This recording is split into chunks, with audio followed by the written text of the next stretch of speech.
Electroheads, and welcome back to the channel. Today is really exciting because I'm in Copenhagen with Citroen taking a look at their brand new electric car. This electric car is a fusion between the electric e-C4 and also the new C5X, taking all the style of the C4 but the practicality of the C5X. Together they equal a brand new car called the Citroen e-C4X, which is behind me. So in today's video, hopefully, depending on how quiet it is, we're going to be able to take a look at this car in greater detail. So if that sounds good, then please keep watching. If you like electric news and electric mobility content, then make sure you're subscribed to the channel.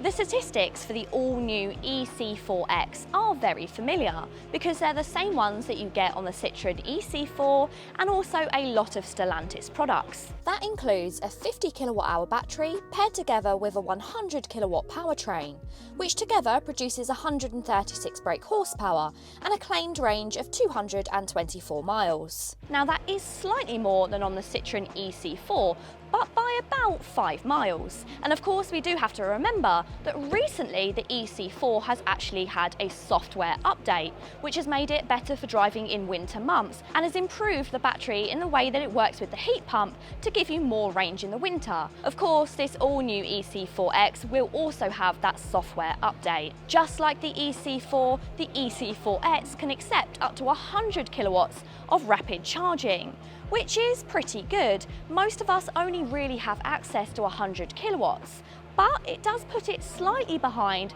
some of the other groups like Kia and Hyundai, which can accept much more. At first glance, the e-C4X's design looks very familiar, doesn't it? Yes, it looks exactly like the Citroen e-C4, but that's not particularly a bad thing. That was a huge improvement on the previous C4, and I actually think it was quite a sleek and stylish vehicle.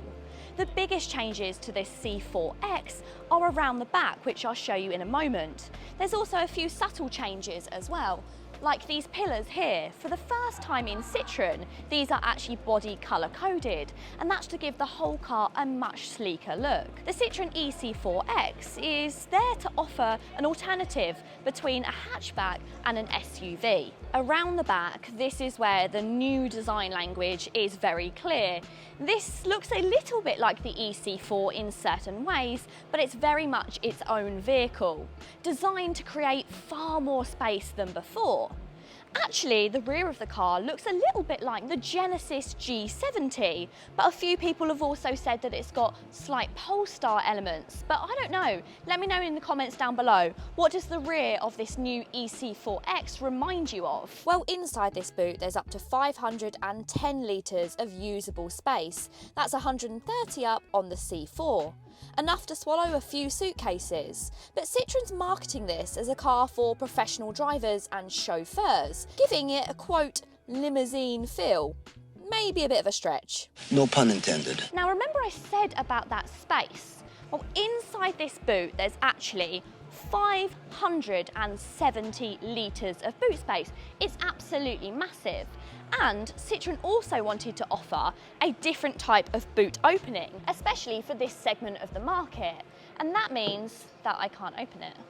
That's something that Citroen was really focusing on when they created this cross vehicle. Inside here is really practical as well. It's wide and it goes so far back.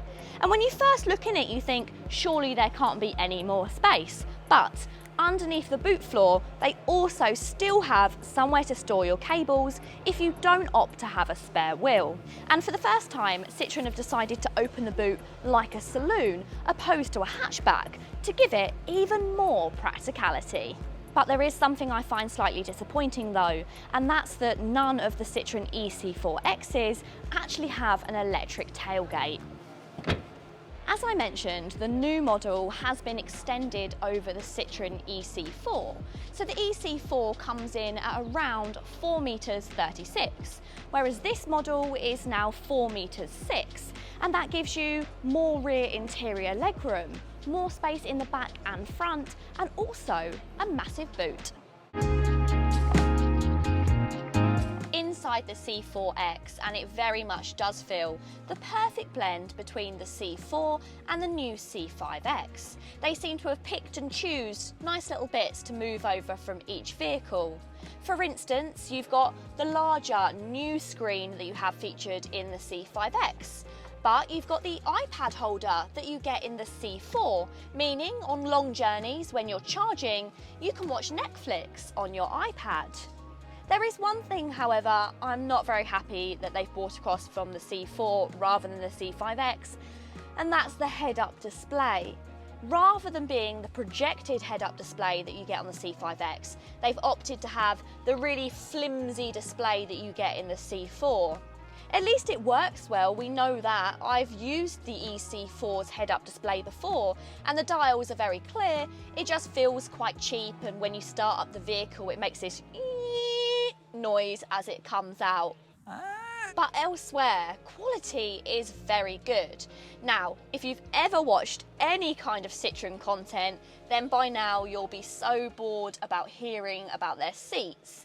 These are the Citroen Advanced Comfort seats, and they are just that. They are designed to be an armchair, but rather than the previous models like you got on the early Citroens, these are now much plusher. They look nicer than just kind of the squares that they used to have. They feel high quality. In this model, you have them finished in leather with the contrasting detail across the middle. You can also get them finished in cloth on the entry-level vehicle. But my favourite is brand new for the C4X, and it's something we haven't seen in Citroen in a while, and that's this interior. Look at this. This is super plush. It's got Alcantara interior. This feels very DS for me, and that's definitely not a bad thing. It feels really plush. And I guess I'd started to kind of think of Citroens as having these big, plushy, soft fabric materials.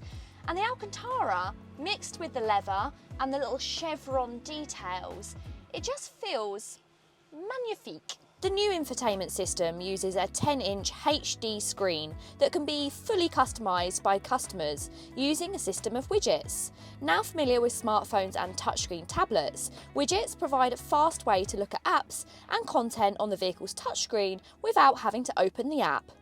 Due to that extended length, it also gives it more interior and boot space.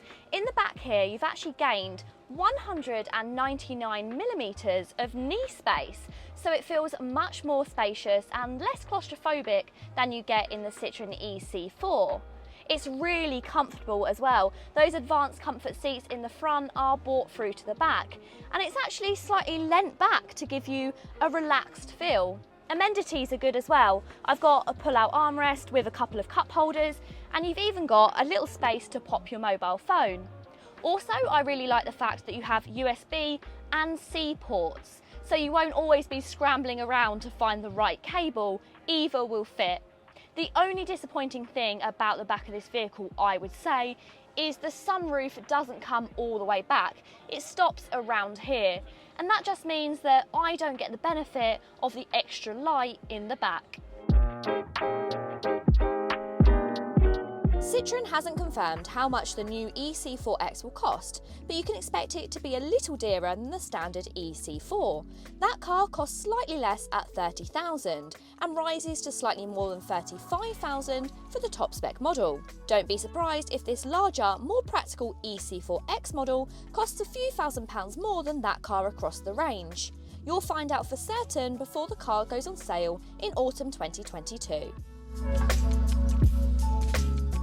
The Citroen C4X will be offered in other countries as a petrol and a diesel, but in the UK it will be exclusively an electric car, which we're really happy about. Of course, we're wanting to pave the way for electrification, and we're glad that Citroen are moving towards that. But let us know, what do you think of the Citroen C4X? Do you think there's enough advantages over this from the Citroen e-C4? Or do you wish they'd gone for something completely different? Let us know in the comments down below. If you've enjoyed the video, please don't forget to give it a thumbs up.